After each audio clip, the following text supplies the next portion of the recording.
Hello বন্ধুরা, নিয়ে চলে নতুন একটা ভূতের গল্প। আজ যে ভূতের গল্পটি তোমাদের শোনাবো সেটি হলো জোড়াহাত। তো দেরি না করে ভিডিওটি শুরু করা যাক। একটি ছিল রাজা, একটি ছিল রানী। তাদের একটি ছিল ছোট রাজপ্রাসাদ।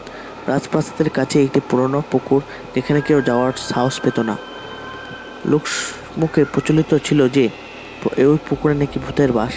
একদিন রাজা একটি ঘোষণা দিলেন যে রাতে যদি কেউ সেই পুকুরে গিয়ে 2 জোড়া হাত তুলে নিয়ে আসে, তাকে প্রচুর পুরস্কৃত করা হবে। বহু সাহসী ব্যক্তি চেষ্টা করেছিল, কিন্তু কেউ ফিরে আসেনি।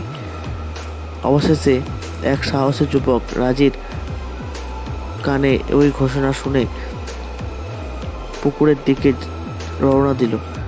রাত গভীর, চারিদিকে অন্ধকার। পুকুরের পাশে সেই যুবক এসে শুনতে পেল ফিসফিস আওয়াজ। পুকুরের পানি থেকে 2টি হাত উঠে এলো, সেগুলি একসাথে জোড়া হয়েছিল। যুবক সাহস করে বলল, তোমরা কি চাইছো? ভূতের হাতগুলি বলল, আমরা শান্তি চাই, আমাদের আত্মা মুক্তি চাই। যুবক বুঝতে পারল যে তারা বঞ্চিত আত্মা। যুবক তাদের কথা মেনে নিয়ে মন্ত্র পড়তে শুরু করলো এবং ঈশ্বরের কাছে তাদের আত্মার মুক্তি প্রার্থনা করলো। কিছুক্ষণ পর হাতগুলো ধীরে ধীরে পানির নিচে মিলিয়ে গেল।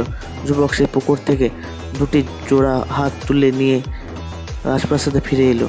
রাজা যুবকের সাহস ও দয়া দেখে মুগ্ধ হলেন এবং তাকে প্রচুর পুরস্কার করলেন।